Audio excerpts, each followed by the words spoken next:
Bonjour à tous. Aujourd'hui, on est avec Rose Ambé pour parler de l'autopalpation, de la sensibilisation au cancer du sein et à leur parcours. Elle Le Sieur, vice-présidente chargée de la santé publique à la NEF. Et moi, c'est Elisa Lemoyne, vice-présidente en charge de la santé publique à l'AEPR, du coup à Rennes. Enchantée. Moi, c'est Aurélie De Smet, donc je suis membre active de Rose Ambé de par mon parcours de soins. Et moi, je suis Valérie Rodeau, je suis fondatrice et présidente de l'association Rose Ambé et on vous remercie de nous accueillir pour cette nouvelle expérience dans l'association. Pas de soucis, c'est un grand plaisir qu'on vous accueille aussi. Et savoir qu'est-ce que c'est que l'association Rose Ambé. Alors, Rose Ambé, c'est une association qui accueille les femmes qui sont concernées par le cancer du sein, mais pas que les cancers féminins. Et en fait, prône de faire l'activité physique pendant et après la maladie. C'est l'activité principale de l'association. Cette association, elle est née du fait de mon premier cancer, moi, en fait, en 2009. L'oncologue m'a dit, il va falloir se bouger maintenant. Et quand je rentrais dans mon village à Saint-Jean-de-Thomas, loin de Rennes, je me sentais un petit peu toute seule.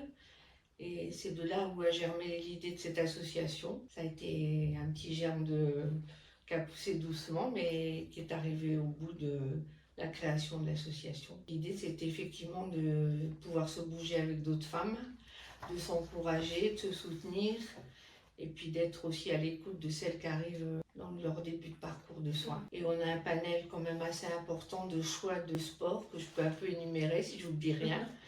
On fait du tennis de santé, de l'escalade, du yoga, du pilate, de la sophrobalade. On peut pagayer, il y a du renforcement musculaire, il y a l'accès à la piscine. Et moi, je suis très attachée au fait que l'aspect financier ne soit pas un frein à l'activité physique. C'est-à-dire qu'avec une adhésion à l'année, elles ont accès à tous les sports sans complément de tarif.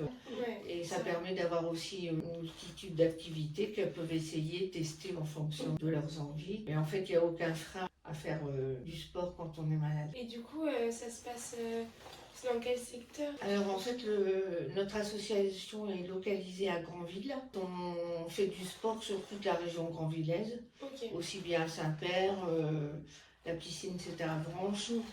Et en fait, on draine des femmes de tout le Sud-Manche. Ça va de Coutances à Côte-Orson. Ça fait quand même un large panel. Et du coup, vous avez rejoint quand l'association? Alors, moi, j'ai rejoint l'association fin 2019. Quand j'ai été diagnostiquée de mon premier cancer du sein. Donc j'avais à peine 32 ans, avec 2 enfants en bas âge, donc de 2 et 4 ans et demi. Et ma première rencontre, ça a été avec Valérie, justement, qui m'a présenté tout ça, et puis qui a été aussi un soutien en fait pendant toutes les étapes de traitement, parce qu'elle nous envoie des petits messages pour nous encourager. C'est vrai que c'est un groupe qui est super sympa, on sait que si on a besoin, on peut appeler l'une ou l'autre ou écrire à l'une ou à l'autre. Pour se soutenir, quoi. Ouais, c'est ça. Parce que c'est quand même plus facile dans la maladie de pouvoir discuter avec des gens qui subissent la même chose. Enfin, la famille est hyper importante au quotidien, c'est sûr, mais ils n'ont pas ce regard sur la maladie qu'on peut avoir nous en tant que malade. Donc on a vraiment besoin de ces deux facettes-là, je trouve. Avec la famille, on a aussi tendance à les protéger. Du coup, il y a des choses qu'on garde pour soi. C'est ça. Et en fait, l'association, c'est de garder pour soi qu'on peut partager aux autres. Qu'on peut justement vider avec les sœurs de combat. Et du coup, dans l'association, vous pouvez être adhérent, membre actif aussi quand même. Du coup, moi je suis adhérente en fait, et puis je participe aux activités selon le planning d'une maman qui travaille et qui est en couple, et enfin voilà. On essaye de caler ça au milieu du reste. Moi je fais de l'escalade par exemple, et c'est une activité qui est proposée tous les 15 jours, donc, tous les 15 jours. Et sur des horaires, c'est le samedi, donc du coup c'est adapté aux gens aussi qui ont une activité professionnelle à côté. C'est l'avantage en fait des activités, là c'est qu'il y a autant des activités de journée pour celles qui sont encore en soins ou qui ne travaillent pas, où justement on a besoin aussi de ça quand on est entre guillemets livré à soi-même en traitement, on a aussi besoin de s'échapper de tout ça. Mais c'est aussi adapté aux personnes ayant repris leurs activités professionnelles. Et Du coup, le soir, il y a aussi des activités qui sont ouais, le soir, le week-end. Ouais, ça permet de proposer sur des créneaux différents et que chacune puisse trouver un moment dans le planning de la semaine. Ce que tu dis, quand on retravaille, c'est plus compliqué de se libérer du temps. Parce qu'il y a la reprise du travail, mais la fatigabilité qu'elle a aussi du parcours de soins. Et ce qui est important aussi, c'est se trouver un petit moment à soi quand on a cette reprise-là. Parfois, on se dit tout le temps pendant la maladie, oh non, je ne ferai plus jamais comme ça.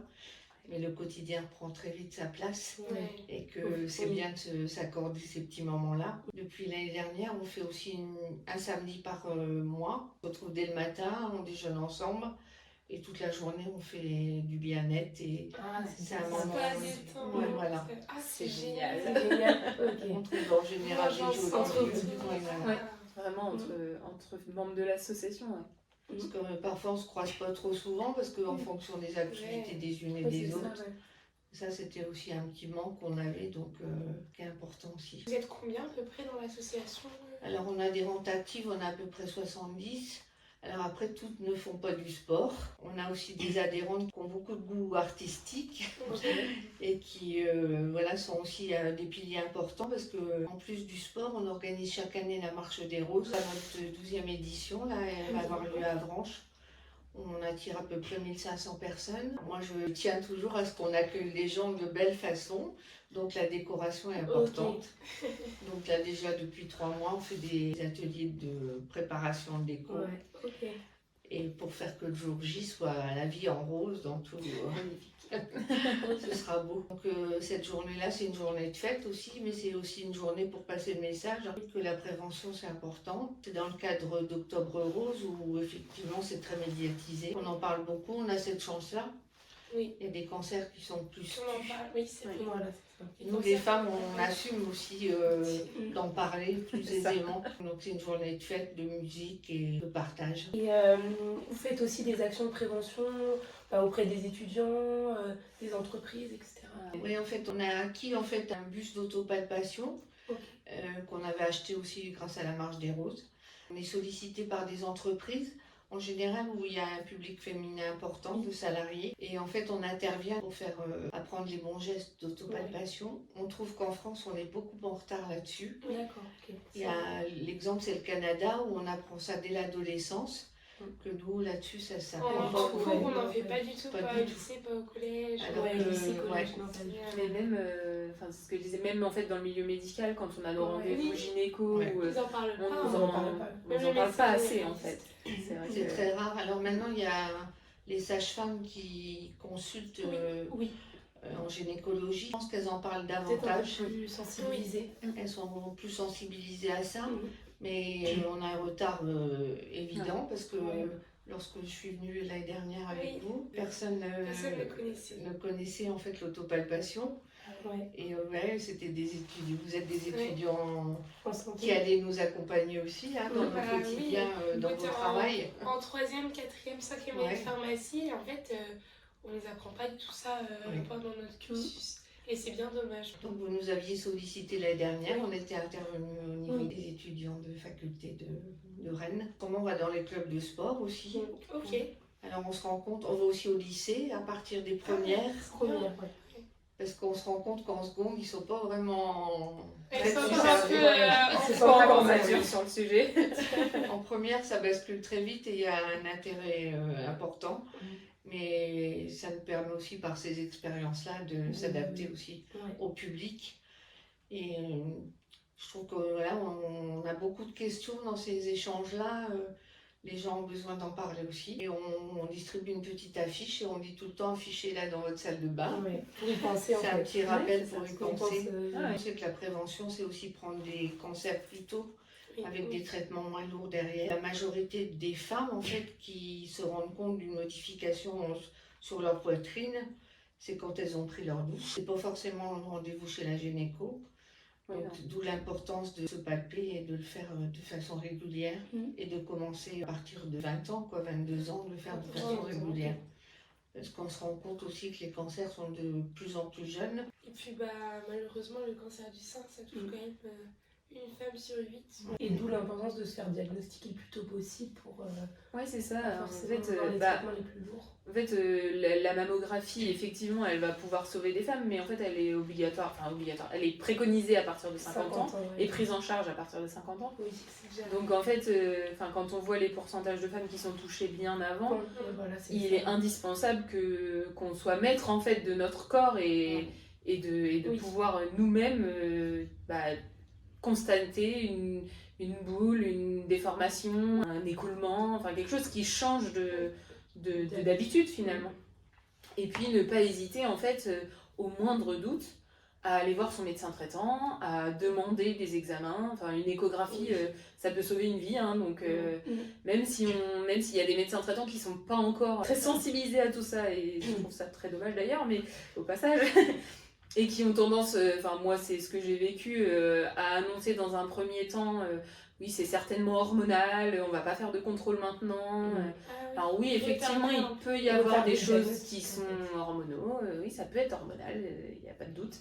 Mais en fait, une échographie, il pourra tout de suite le dire. Une échographie, ça mange pas de pain. Et oui, on n'est pas obligé de faire une mammographie. En fait. Non. À l'écho, en fait, on voit énormément de choses. Donc, une échographie, ça peut tout de suite dire, bah non, c'est pas hormonal, il faut pousser les examens. Oui. Et là, du coup, on peut passer à la mammo, à la biopsie, etc. Oui. Mais c'est pas parce qu'on va palper une boule que ça va être forcément un cancer. Et inversement, c'est pas forcément parce qu'on palpe une boule que c'est hormonal. Donc, voilà, c'est ça. Il faut pas hésiter en fait à aussi pousser un petit peu les médecins et à réclamer des examens qui permettent de prouver que c'est bénin ou que c'est malin. Enfin, c'est hyper important quoi. Et ayez confiance en vous. J'ai tendance à le dire, c'est vous qui connaissez votre corps. Votre médecin, il vous connaît pas. Enfin, il vous connaît, vous êtes madame un tel qui voit une fois par an. Voilà, c'est ça. Et en fait, c'est pas lui qui va ressentir ce que vous ressentez au quotidien. Et si on a une inquiétude, un stress qui fait qu'on a besoin de poser réellement un diagnostic, il faut pousser ses examens et aller jusqu'à l'écho au moins, quoi. Une écho, c'est rien, c'est pas envahissant, ça prend un quart d'heure et, et ça sauve des vies, clairement. Puis en plus, la science progresse énormément, donc maintenant les cancers sont beaucoup moins pris en charge, les traitements aussi sont plus efficaces, j'imagine. Plus c'est pris tôt, moins les traitements sont lourds, donc tout le monde s'y retrouve aussi. Et effectivement, les médecins sur les jeunes femmes, des fois, ils pensent pas forcément à ce que ce soit... ils vont d'abord penser hormonal, quoi. Voilà. Mais tout n'est pas hormonal, malheureusement, et... Puis ça après, oui, effectivement, peut-être que 80% des kystes constatés à 30 ans sont hormonaux, mais les 10% restants ou les 20% restants, peuvent être des cancers, quoi. Donc, il faut pas se dire qu'on est trop jeune pour avoir un cancer, parce que, moi j'en suis un exemple, j'ai été diagnostiquée, j'avais pas 32 ans, et j'ai croisé des filles en traitement qui n'avaient pas 30 ans, c'est ça. et même des jeunes filles de 18 ans, ça peut arriver à tout âge, donc il faut pas négliger ça, et c'est ce qui, encore une fois, c'est ce qui nous sauve la vie. Si on est diagnostiqué de bonne heure, les traitements seront forcément plus simples à adapter, et seront moins lourds aussi pour la personne, sortir de tout ça, quoi. Ce qui est important aussi, quand il y a des prédispositions familiales, la prise en charge se fait de façon tout à fait différente, beaucoup plus tôt. Ça engendre aussi un suivi différent, et puis de prendre des dispositions aussi sur l'avenir. Parfois, des femmes se font enlever le sein en prévention. Donc, tout ça, c'est la science a, comme je disais, a progressé, donc peut-être niveau génétique, en fait, si vraiment il y a des choses avérées génétiquement parlant, du coup, on peut faire des tests génétiques sans avoir aucun symptôme, c'est ça. Pour pouvoir justement savoir si effectivement ce gène est présent ou pas. D'accord. Et après, même, moi je sais que par exemple, génétiquement parlant, j'ai absolument aucun signe, il n'y a rien d'avéré.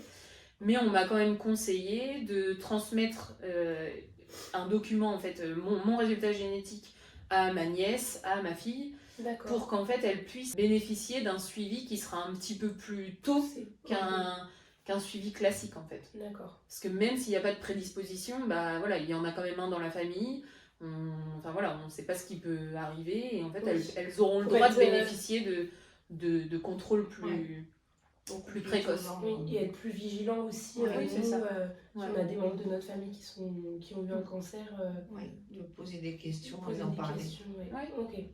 La partie génétique, on n'en parle pas beaucoup. Et en fait, maintenant, les tests sont faits, je pense, presque systématiquement. Ouais, systématiquement. Ok. Voilà. Donc il est important aussi de voir, oui, effectivement, avec vos tantes, vos grands-mères, vos mamans, enfin, savoir si, génétiquement parlant, elles ont fait des tests et si, effectivement, il y a quelque chose d'avéré, quoi. Oui, mais j'ai l'impression que du coup, ça, par exemple, les médecins, ils nous en parlent pas. Enfin, Oui, que non, c'est non, notre, ouais, enfin, ça va être notre démarche Ouais. de dire, voilà, j'ai 2 personnes dans ma famille qui sont atteintes d'un cancer, est-ce que je pourrais Et faire puis, des enfin, tests pour voir si c'est important d'en parler au sein de la famille parce qu'en plus, moi je sais que quand j'ai été diagnostiquée, la première des questions qu'on m'a posée c'est mais vous avez des cancers du sein dans la famille? Bah non. Ouais. Ok. Donc non, moi j'en avais pas clairement, mais j'avais une cousine mais en fait qui c'était pas génétique non plus. Donc normalement j'avais aucune prédisposition, mais ça n'empêche pas en fait. Et c'est pas parce qu'on répond non qu'on sera pas touché. Et inversement, c'est pas parce qu'on a des prédispositions qu'on va forcément le déclarer non plus. Bah, c'est important, oui, effectivement, de pouvoir mettre en place un contrôle un peu plus régulier et un peu plus précoce, quoi, Oui. pour éviter justement Oui, après, d'arriver trop tard sur le diagnostic. oui, c'est peut-être au moment de la consultation, pas forcément se dire, bon, bah là, du coup, je vais aller voir mon médecin. Oui, non, et puis voilà, oui, voilà, lors d'une consultation lambda, oui, se chez dire, une bah sage-femme, voilà, voilà, j'ai ça. Ouais. j'ai des antécédents familiaux, génétiques ou pas. Et est-ce qu'on peut en parler? Et puis après, les médecins sont aussi là pour mettre en place les bons contrôles, quoi. Ce qui est important aussi, c'est parce qu'en fait, en France, on a cette chance-là d'avoir un dépistage proposé à partir de 50 ans. Seulement, ça s'arrête à 75 ans. Et en fait, à 75 ans, aujourd'hui, les femmes sont plutôt en forme, actives. Et c'est important qu'elles continuent à se faire suivre de façon régulière, tous les 2 ans, comme elle le faisait. Bah, moi, j'ai ma grand-mère du coup qui a eu un cancer du sein et elle a maintenant 80 ans. Et bah pareil, après 75 ans, elle lui a dit il n'y a plus besoin. Sauf que elle a dit moi j'ai déjà eu un cancer qui a été diagnostiqué trop tard, vous continuez à me faire des mammographies, quoi. Oui, c'est important. Je vais pas pu en faire parce que j'ai déjà eu ça, quoi. Surtout quand on a vécu un certain plus, nombre d'années avec ça, c'est difficile de se dire qu'on va être lâché dans la nature sans rien. Bah c'est ça, c'est un peu ce sentiment-là, quoi. Ouais. Et en fait, c'est là où on se rend compte qu'on est vraiment participatif de notre parcours de soins. Des fois, il faut forcer un peu les médecins. Et que voilà, c'est aussi un combat, mais qu'il faut le mener et contre tout ça aussi. Il faut se faire confiance et puis on est nous-mêmes maîtres de notre propre santé. Tout à fait. Et du coup, il faut bien aller aussi chercher un peu. Et puis, ne pas hésiter, si votre médecin traitant n'est pas chaud, et aller consulter un autre. On sait ce qu'on ressent, nous, à l'intérieur, je veux dire, si on palpe quelque chose, et puis si ça crée des angoisses et des doutes, faut pas vivre avec ça, quoi. Il faut poser un diagnostic. J'entends encore des médecins dire, mais non, c'est rien, mais juste sur une palpation, et en fait... une palpation, ça permet pas toujours, et même rarement, de dire si c'est bénin ou malin, quoi. Oui, on peut. Il y a besoin de pousser quand même un minimum. Des examens complémentaires. C'est ça. Et moi, j'ai en tête ma belle-sœur qui se palpe une masse, donc qui vient me voir forcément pour en parler parce qu'elle savait que je lui dis demande à ton médecin une échographie. Et le médecin lui a répondu mais votre belle-sœur n'est pas médecin. Oui. Mais en fait, non, je suis pas médecin, effectivement, pas du tout. Mais en fait, une échographie, ça ne coûte rien. Si, un petit peu, mais à côté de séances de chimio, de TEP scan, c'est rien. Donc, allons faire une échographie et tout le monde est rassuré. Et voilà. Oui, c'est ça. C'est pas grand-chose, quoi. Oui, parce qu'au final, l'échographie coûtera moins cher qu'après de faire des séances de chimio. Que tout un tas de traitements lourds. Donc du coup, moi j'ai été diagnostiquée fin décembre 2019. D'après la biopsie d'un cancer pas trop méchant, on va dire ça comme ça.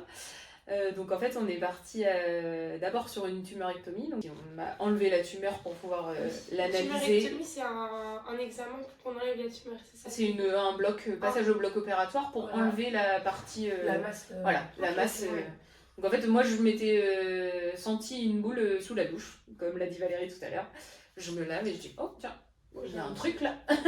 Ok, c'est dans ce... Et en fait, j'ai été ballottée pendant un certain temps pour les examens justement. Ma médecin traitant m'avait du coup donné une ordonnance en me disant je pense que c'est hormonal, mais je vous fais quand même une ordonnance pour une échographie, donc si ça ne part pas, et ben faites-la. Ok. Entre deux, j'ai participé à la Marche des Roses à l'époque, ma première Marche des Roses en tant que spectatrice, entre guillemets, Diagnostiqué. où là j'ai eu le message très très fort de Véronique Guéry, qui est radiologue sur Granville, qui justement poussait à aller faire l'échographie en cas de doute. Donc j'ai eu un petit électrochoc à ce moment-là. Donc j'ai demandé une échographie. Mais en fait, je l'ai demandé sur la commune dans laquelle je travaillais à l'époque, enfin où je travaille toujours d'ailleurs. Et en fait, à l'échographie, on m'a dit oui, bah vous avez bien quelque chose, on sait pas trop quoi. Si vous voulez vous repasser un examen dans 3 mois, ou si vraiment vous voulez, on peut faire une biopsie. Donc 31 ans, 2 enfants en bas âge, autant vous dire que moi j'ai demandé une biopsie tout de suite, qui finalement n'a pas été faite. On m'a dit non, finalement vous allez repasser un IRM. Donc j'ai été reballotée pendant 6 à 8 semaines. Ah oui, 6 à 8 semaines. Voilà. Là j'ai passé un IRM. Et en sortant de l'IRM, on m'a dit vous êtes sûr que vous n'avez pas d'antécédent de cancer du sein parce que votre résultat est pas bon là. Donc là j'ai fui ce cabinet de radiologie. Et je suis du coup allée à Granville voir Véronique, qui m'a prise en urgence 2 jours après avoir eu ma médecin traitant. Qui m'a du coup fait une écho, qui m'a fait ma biopsie dans l'heure qu'a suivi. Ok. Et les résultats partaient en analyse dans la foulée. Ah oui. Et qui prenait un rendez-vous à Rennes pour moi dans la foulée aussi. Le même jour, tout était calé. Je suis allée à Rennes dans la foulée pour récupérer mes résultats à Napat de cette biopsie. Et donc là, on me dit effectivement, vous avez un cancer. Alors, qui n'est pas bien méchant pour l'instant. Donc on va aller vous enlever la tumeur. En fonction des résultats de l'analyse de la tumeur, on verra ce qu'on met en place, mais certainement pas de chimio. Très bien. Donc ça c'était fin décembre 2019. Début janvier 2020, donc je vais à Rennes pour avoir mes résultats. Et en fait là on m'annonce que j'ai un cancer du sein triple négatif. Donc qui est un petit peu le moins cool de tous, si on peut dire ça comme ça. Après avoir eu enlevé la tumeur. Ouais. Et en fait, on m'annonce qu'il faut démarrer le plus rapidement possible la chimio, parce que là, ça croît très très vite. Donc il faut aller au plus vite. Et donc là, il y a tout qui s'enchaîne. Hein. Comme je dis souvent, on monte dans un train, et puis on s'arrêtera à la gare quand on aura fini tout ça. Mais du coup, la semaine suivante, on a rendez-vous au CHU pour savoir si on veut faire de la préservation de oocytes. On a rendez-vous pour l'anesthésiste pour pouvoir poser la chambre implantable. On a les premiers rendez-vous de préparation à la chimio. Et tout s'enchaîne. Et le 21 janvier, je suis à ma première chimio. Le 21 janvier 2020. Okay. Première chimio. Et là, voilà, j'ai un premier traitement de 4 séances qui est très très fort, qui me fait perdre mes cheveux, qui m'épuise, qui me donne des nausées, qui me couche pas mal. Et après, j'enchaîne sur la suite du traitement. Okay. Et en plus, pour vous replacer un peu, on est en plein Covid. Ah oui. Donc mes seules sorties autorisées sont mes sorties chimio. C'est un peu particulier. Okay. On se retrouve non-stop du coup avec les 2 enfants à la maison. Mon conjoint a réussi à avoir le droit de rester avec moi parce que j'étais une personne considérée comme fragile. Donc il fallait pas qu'il ramène le Covid à la maison. Oui, dans tout ça, finalement, on était tous les 4 ensemble dans notre petit cocon, c'était pas si mal. Et donc je finis ma chimio. Le reste de la chimio se passe très bien, sans trop d'effets secondaires. C'est surtout ça qui... je me refais opérer du coup d'une ablation totale avec un curage ganglionnaire complet. Okay. Parce qu'en fait mon ganglion sentinelle était touché, donc il a fallu faire un curage axillaire complet et une ablation complète. Je fais mes séances de radiothérapie ensuite, et en fait après mes séances de radiothérapie, j'avais un espèce d'hématome sur ma cicatrice d'ablation qui ne réduisait pas, jamais. Enfin, de temps en temps, il était un petit peu moins gros, de temps en temps, il regrossissait, mais il ne disparaissait jamais vraiment, malgré le travail de l'hématome par les kinés, par moi, etc. Et en fait, je revois ma chirurgienne en février 2021. Merci à elle. Elle me dit bon, votre hématome là, il plaît pas trop quand même. On va aller le biopsier. Parce qu'à l'écho, en fait, il y avait rien de. Voilà. Elle me dit on va quand même faire une biopsie. Et en fait, elle me rappelle. Elle me dit si je ne vous rappelle pas, on se revoit dans un an. Bon, et puis 10 jours après, le téléphone sonne. Et en fait, on m'annonce que j'ai finalement un nouveau cancer sur ma cicatrice d'ablation. Qui n'est pas du tout le même que le premier. Donc, j'étais en triple négatif, là je suis en HER2 triple positif. Donc celui-là, il est vendu un petit peu plus sympa, on va dire, si on peut dire ça comme ça. Hein. Mais en fait, celui-ci répond à un traitement de thérapie ciblée. Donc là, on m'annonce du coup mes nouvelles lignes de traitement. Et on repart pour de la chimio. Et on repart pour des rayons. Et entre la chimio et les rayons, on reprend des marges sur la cicatrice d'ablation, donc on réopère pour réenlever le peu de cellules qui restent. Donc je réponds très bien au traitement. Hein. J'ai jusque-là beaucoup de chance de répondre très bien au traitement. Et en fait, après, du coup, on a gardé en fait cette thérapie ciblée qui permet en fait de limiter les risques de récidive aussi. Donc en fait, j'ai toujours de la thérapie ciblée toutes les 3 semaines. Donc j'ai fini mes traitements fin 2021. Donc depuis, j'ai toujours des traitements donc, toutes les 3 semaines, avec des contrôles qui au départ étaient tous les 3 mois par TEP-scan, pour s'assurer que rien ne revienne. Donc j'avais une réponse complète, hein, rien du tout au TEP-scan. On avait espacé à 6 mois. Et en fait, dans tout ce parcours-là, du coup, j'avais commencé à lancer mon parcours de reconstruction en fin d'année dernière, donc fin 2024. Et le bloc était programmé pour mars 2025. Et en fait, avant d'engager le bloc, les médecins nous demandent de refaire tout un tas de contrôles pour s'assurer que tout va bien. Et mon corps en a décidé autrement.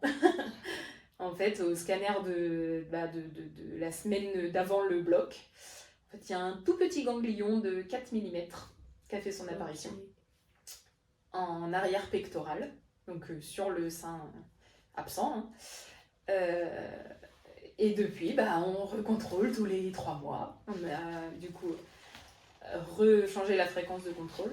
Donc là, on recontrôle tous les 3 mois ce petit ganglion qui a fait son apparition, qui n'est pas visible à l'échographie, qui n'est visible qu'au scanner. Et pour l'instant, il est toujours là. Il ne bouge pas, il ne grossit pas, il ne réduit pas, et voilà. Et puis pour l'instant, pas de bloc du coup près qui peut être remis en place, étant donné que on va pas aller opérer une partie qui potentiellement pourrait reflamber demain, ou peut-être pas, hein, mais en tout cas, on a fait le choix avec les médecins que du coup, il n'y ait pas d'opération pour le moment, tant que ce petit ganglion serait toujours là. Bon, après, je le prends avec le sourire, hein, mais bien sûr, c'est pas si simple. Hein. C'est un peu les montagnes russes quand on vit tout ça. Et puis, comme le disait Valérie, tout à l'heure, avec la famille, on essaye de les préserver, et en même temps, tout ça, ils le vivent aussi avec nous, et c'est pas simple non plus pour eux. On se pense sorti de tout ça. Finalement, moi, je voyais un peu la reconstruction comme la fin de tout ça et le point final de tout ça. Et puis finalement, on est reparti dans un contrôle un peu plus poussé, et voilà. Après, avec tout ça, ce que je dis, moi j'ai tellement vécu les montagnes russes pendant tout mon parcours que finalement maintenant j'arrive à prendre un petit peu plus de recul. C'est pas simple, hein, mais ça s'apprend, ça se travaille. J'arrive à prendre un petit peu plus de recul sur les examens qui arrivent, à être un petit peu moins stressée, à les prendre avec un petit peu plus de légèreté, même si on sait que le résultat du TEP-scan, il sera forcément... c'est un peu lui qui nous dicte notre santé de tous les jours. À chaque rendez-vous avec l'oncologue, quand je dois avoir mes résultats de TEP-scan, elle me demande toujours comment vous allez, et je lui réponds toujours c'est vous qui allez me le dire. Parce que, oui, effectivement, si l'oncologue nous annonce qu'on repart en traitement, oui, le moral, il en prend un coup. Oui, c'est une nouvelle étape qui s'enclenche, mais voilà, après, moi, j'ai un caractère à vouloir positiver et à vouloir me dire que même dans la maladie, allez, il faut chercher le bon côté des choses et voilà, chercher dans tout ce parcours le côté. Alors, j'ai une petite anecdote un peu rigolote pour mes cheveux, par exemple. J'avais les cheveux là quand j'ai été diagnostiquée. J'avais jamais osé passer le cap de la coupe courte. Et puis, j'ai perdu mes cheveux. Et puis en fait maintenant j'arrive plus à les ravoir longs quoi. J'ai pas envie. Okay. Voilà, c'est. Et je me dis si j'avais jamais eu de cancer, finalement j'aurais jamais eu de coupe courte si ça se trouve. Puis après c'est pareil au niveau du corps, on apprend à aimer notre corps différemment. Moi j'avais jamais vécu de bloc opératoire, jamais de cicatrice. Là j'ai une cicatrice ici, là j'ai ma cicatrice d'ablation qui fait 20 cm. Voilà, j'ai ma prothèse. Voilà, on apprend à vivre aussi comme ça et c'est une nouvelle vie et en même temps, le fait d'avoir repris une activité, d'avoir repris le travail et tout ça, c'est aussi l'ancienne vie qui reprend le dessus et il faut trouver un équilibre dans tout ça, quoi. Et moi, j'arrive à le trouver à peu près. Okay.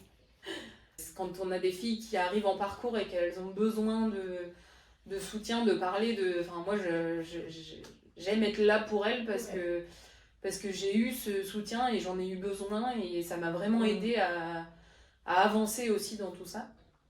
Et c'est vrai que quand je rencontrais des filles en chimio, on a créé des liens aussi avec des filles qui étaient en chimio et pourtant pas de la même région et on continue de se soutenir. Il y en a qui ont récidivé, d'autres pas. Et en fait, ce lien, il est hyper important quoi, parce que on a besoin de ça pour être poussé aussi au quotidien, quoi. Même quand on va mieux et quand on va moins bien et tout le temps finalement. Moi, mon parcours, il est aussi un peu atypique. J'ai été diagnostiquée en 2009, c'est beaucoup plus vieux. J'avais senti quelque chose à la palpation, je suis allée chez la gynéco. En fait, quand elle m'a mis la main sur ce que je sentais, c'était beaucoup plus gros que ce que moi j'avais ressenti. Et du coup, dès le lendemain, je suis arrivée dans le cabinet de Véronique Guéry, la même dont parlait Aurélie, qui est notre pilier référent de ça sur le Sud-Manche. Et en fait, elle m'a fait une échographie, mammographie et une biopsie. On a eu les résultats juste début janvier 2010. Et voilà, la même chose, on m'annonce que vous avez un cancer. Et moi, ce qui a été le plus violent, c'est que du jour au lendemain, on m'a dit demain, vous ne revenez pas travailler. J'ai dit au revoir à personne. Mes affaires étaient restées dans mon placard et ça a été excessivement violent. Et là, on plonge dans un quotidien où en fait, moi j'appelle ça un rouleau compresseur. En fait, c'est que des rendez-vous. On ne maîtrise pas du tout ça en fait. On nous dit il faut faire ci, il faut faire ça. On ne maîtrise plus sa vie en fait. Et que ça, c'est compliqué. Et moi, mon parcours de soins, en fait, on a commencé par la chirurgie du sein, c'est-à-dire qu'on m'a fait l'ablation totale du sein et de la chaîne ganglionnaire, la même chose que toi. Moi, mon ganglion sentinelle était atteint, donc j'ai eu aussi une ablation des ganglions. Et après, j'ai eu de la chimiothérapie. J'ai toujours des complications. À l'époque, on avait des dosages qui étaient quand même... ça a beaucoup évolué, les traitements. Moi, je l'ai super bien toléré. C'est vraiment ça a vraiment évolué. Et maintenant, ça n'existe plus. Mais moi, j'ai eu les pieds, les mains brûlés, comme des cloques, en fait. Donc, ça se rajoute aussi aux difficultés de vomissement. On m'a fait de la radiothérapie et ensuite de l'hormonothérapie. Sauf que voilà, moi ce sont des cellules hormonodépendantes, donc ça veut dire qu'elles peuvent se réveiller un jour ou l'autre. Elles m'ont laissé des années tranquilles jusqu'en 2021, où j'ai eu des douleurs abdominales avec des vomissements. Et en fait, mon médecin traitant n'a jamais fait le lien entre tout ça, c'est-à-dire qu'on m'a traîné pendant 2 mois là où j'avais aucune évolution jusqu'à ce qu'on me fasse un IRM et un scanner avant. Et là, on m'a dit, il va falloir faire une biopsie. De nouveau, là, je repars sur un arrêt de travail. Et je ne suis jamais retournée au travail après. Tout ça, c'est violent, en fait, dans le parcours. Parce qu'il y a la vie, la vie du travail, c'est important, enfin, c'est notre quotidien. Et là, on met ça de côté complètement. Et là, sans avoir le choix. Ouais, on a un autre statut qui est vraiment différent. Et en 2021, donc à la biopsie, on m'a découvert sur le péritoine des cellules, mais ce sont les mêmes cellules que mon sein. C'est-à-dire que le sein qui avait été enlevé, ce sont les mêmes cellules qu'on migrait au niveau du ventre en fait. Donc là, je suis repartie sur de la chimiothérapie orale. Donc j'ai répondu de 2021 à 2024 avec de la chimiothérapie orale. Seulement la maladie s'est de nouveau réveillée et là j'en ai eu dans la vessie. C'est-à-dire que le lobulaire infiltrant, il aime se mettre dans les tissus. Et j'ai des métastases sur les os. Ça, c'est la petite touche en plus. Et en fait, j'ai eu de nouveau une nouvelle ligne thérapeutique de chimiothérapie orale, mais qui n'a pas répondu suffisamment. C'est pareil, j'ai des contrôles tous les 3 mois. Maintenant, en fait, j'ai un PET scan tous les 3 mois, ce qui permet de voir l'évolution au niveau abdominal. On m'a reposé une chambre implantable. Ça, je vais le redire aussi, parce que c'est un geste qu'on banalise beaucoup. C'est-à-dire qu'ils en font tous les jours à Eugène Marquis ou dans tous les centres de soins. On nous pose une chambre implantable. Effectivement, ça se fait sous anesthésie générale, mais très légère. Et du coup, ça se peut voir local. J'ai eu de la ligne sous local. Et c'est à ce niveau ligne. Bah, moi, elle est Au là. niveau du torse, en fait. Un petit peu, Ok. voilà. C'est des petites cicatrices. Et c'est un petit boîtier qui nous place en dessous. C'est un boîtier, ok. Et qui évite de passer par les veines, en fait. D'accord. Et après, c'est... Ok. Et en fait, ce qui s'est passé, là, quand on m'a posé la chambre implantable, là, au printemps, eh bien, le médecin anesthésiste m'a perforé le poumon. Sauf que, voilà, jamais on nous dit, aux consultations d'anesthésie, qu'il y a ce risque-là. Ok. Ah oui, parce que c'est... Ok. Oui, parce qu'en fait, le poumon est juste derrière, et quand elle pousse l'aiguille, en fait... Il a perforé. Ouais. Ok. Et du coup, je me suis retrouvée en réanimation, avec un drain thoracique. Okay. Donc, au lieu de commencer ma chimiothérapie, il a fallu déjà soigner ça. Oui. Et en fait, c'est excessivement douloureux. J'imagine. Je devais partir visiter Paris et Notre-Dame, et je me suis retrouvée en réanimation à Rennes. Donc voilà, donc ça a retardé aussi mes traitements, et j'ai de nouveau perdu mes cheveux. Mais vous voyez, ça les perd pas tant que ça, parce que j'ai été rasée, mais j'ai un petit duvet et repousse blanc. J'ai l'âge des cheveux blancs. Et voilà, donc c'est ma deuxième série de Taxol. Je la tolère plutôt pas trop mal. Alors sur le Taxol, en fait, ce qu'ils craignent toujours, c'est au niveau des terminaisons nerveuses, d'avoir des fourmillements et qui ne partent jamais. Donc, au niveau des pieds et des mains. Et là, en l'occurrence, pour l'instant, j'ai pas ça, tant mieux. Tant mieux. Et donc, je vais de nouveau passer un PET scan au mois d'octobre et revoir mon oncologue le 6 pour voir si la maladie est stabilisée. Moi, je suis on ne me guérira pas de mon cancer. En fait, on stabilise. En fait, l'idée, c'est de me prolonger un peu la vie. Donc, beaucoup peut-être. Ça dépend pas que de ma volonté. J'ai la volonté de me battre, mais la maladie est parfois plus forte que tout le reste. Et que du coup, je m'accroche. Je dis tout le temps contre vent et marée, mais que c'est compliqué. C'est compliqué parce qu'on a peur et que c'est normal. Et que voilà, ce rendez-vous du 2 octobre et les résultats du 6, ce sera le lendemain de la marche des roses. C'est beaucoup d'appréhension pour moi. Est-ce que le Taxol aura réussi à stabiliser, au moins pour un temps, ces cellules agressives? Donc voilà, c'est un combat de tous les jours. C'est le combat pour moi, mais pour mon entourage. Moi, Rose en V, ça a donné beaucoup de sens à ma vie parce que voilà, pendant ces 15 années où j'ai créé cette association, je me suis battue pour les autres aussi. J'ai été beaucoup à leur écoute. Et en fait, je me suis rendu compte aussi, moi, à ma première récidive en 2021, j'ai été hospitalisée 40 jours et j'avais pas beaucoup de messages. Et en fait, le docteur Eus m'a dit, en fait, Valérie, tu es ce qu'elles ne veulent pas avoir. Donc ça fait peur aux autres. Et souvent, que du coup, c'est la peur de ça qui font que les gens s'éloignent un peu de tout ça. Et que moi, ça a été excessivement difficile. Du coup, je me suis un peu fermée aussi à parler de tout ça. Après, c'est mon histoire et que effectivement, quand les nouvelles arrivent, je leur en parle pas. Physiquement, ça se voit pas trop, à part les cheveux maintenant, mais voilà, on essaye de se maquiller un peu, de se donner un peu bonne mine. Voilà, le parcours est difficile. Et tout à l'heure, on parlait de l'estime de soi. En fait, le cancer, ça nous change complètement notre corps. Aurélie parlait bien de cicatrices, mais aussi on prend du poids. Ça, c'est très rare quand les filles ne prennent pas de poids. Les traitements, ils peuvent faire effet yo-yo, en fait, selon l'appétit, selon tout, en fait. Les traitements, voilà. Du coup, on a du mal à se regarder dans une glace. Et ça, c'est l'effet qu'on a de soi.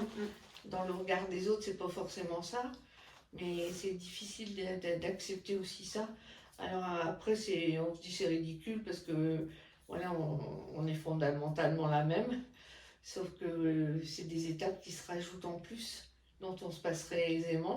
Et à Rosembé, on a fait depuis 2 fois en fait des shootings photos, j'ai du mal à le dire.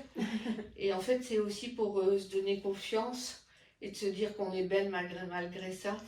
Voilà, il y a des photographes qui nous rendent belles aussi dans leur objectif, même si on n'est pas forcément. Merci Audrey au passage. C'est une belle thérapeutique la photo, et de se dire, oui, effectivement, on peut me regarder. Merci en plus, vraiment merci à l'association en fait de nous permettre ça, parce que dans un cheminement de maladie, on ne pense pas en fait à se dire on va prendre du temps pour soi pour aller faire des photos. Surtout quand on n'a plus de cheveux, on est cerné par tous les effets secondaires, potentiellement on a pris du poids, on n'a plus de seins. Et en fait, ces séances, moi j'ai participé aux 2 et en fait avec Audrey, c'est vraiment des moments magiques, quoi. Si on a envie de se montrer, on se montre. Si on n'a pas envie de se montrer, on se montre pas. Si on veut faire apparaître une cicatrice, on peut. Voilà, on fait vraiment comme on le sent, quoi. Audrey, elle est hyper à l'écoute de tout ça.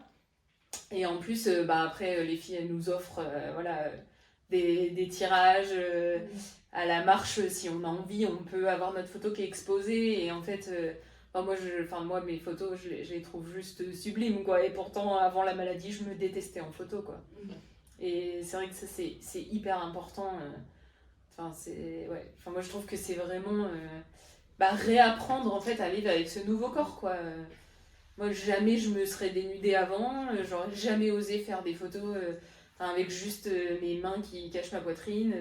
Et là, avec Audrey, j'en ai fait des comme ça. Et en fait, j'assume... j'ai envie de montrer aux autres, en fait, c'est cette partie de nous qui est complètement atteinte quand même, quoi. Parce que on a nos cicatrices. Je vous dis, là, 19 cm ou 20 cm de cicatrices. Parce que oui, là, je suis habillée, ça se voit pas. Comme diraient mes enfants, j'ai mon faux néné.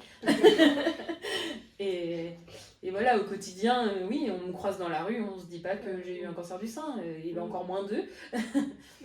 Mais c'est vrai que cette étape de photo, moi je l'ai trouvée hyper importante.